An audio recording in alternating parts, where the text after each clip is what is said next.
Hi, எல்லோரும் நல்லா இருக்கீங்களா? வாங்க தக்காளி சாதம் பார்க்கலாம். பெருஞ்சீரகம், பட்டை, வெங்காயம், கொத்தமல்லி எல்லாம் போடலைங்க. போடாமல் இது ஒரு டேஸ்ட்டுங்க. வெங்காயம் நல்லா வதங்கட்டும். நல்லா வெங்காயம் இப்படி வதங்கணும்.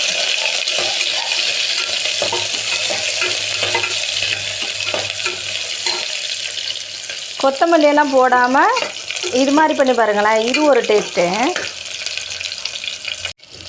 இது இந்த கண்ணாடி மாதிரி இருக்கும். அந்த இதில் எடுக்கணும். தக்காளி போடணும். இஞ்சி போட்டுக்கிறேன். இஞ்சி தட்டி போட்டேன்.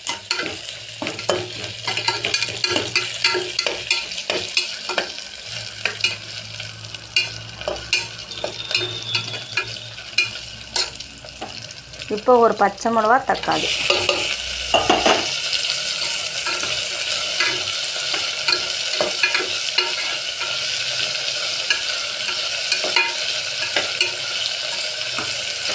நல்லா வதங்கட்டுங்க.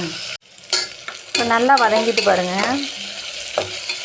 நீங்கள் காரம் வேணும்னா பச்சை மிளகா வேணால் கூட போட்டுக்கலாம். நான் காரம் கம்மியாக வேணும்னு ஒரே ஒரு பச்சை மிளகா போட்டிருக்கேன். இப்போ அரிசியை போட்டு அப்படியே வதக்கி விடணும். இப்போ மசாலா போட்டு நல்லா வதக்கியாச்சு. இங்கே இருங்க, வதக்கிட்டு அதுக்கு பிறகு தண்ணி ஊற்றணும். எத்தனை பங்கு தண்ணின்னு. இதால் ஒரு கப்புங்க. இதால் ஒரு கப்பு அரிசி போட்டால் ரெண்டரை கப்பு தண்ணி. இப்போ உப்பு நல்லா வதக்கிட்டு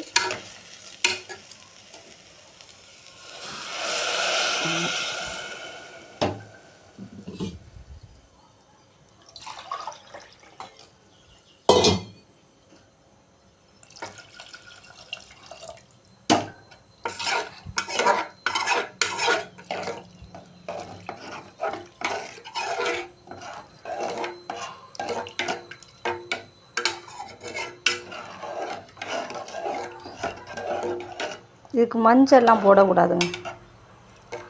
மஞ்சள் போடாமல் போட்டால் தான் அந்த பிரியாணி கலர் வரும்.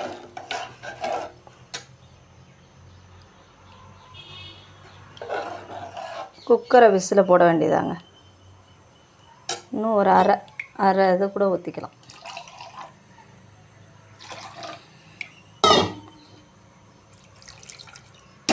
இது பிரியாணி அரிசியில் சும்மா ஏக்கனாத்த அரிசி. தக்காளி சாதம் மாதிரி. பிரியாணின்னா 1க்கு 2 இது வச்சா போதும். குக்கர் விசில் போட வேண்டியதாங்க. அவ்வளோதாங்க. இப்போ குக்கரை மூடிட வேண்டியதாங்க. நல்லா அப்படி கலந்து விட்டுட்டு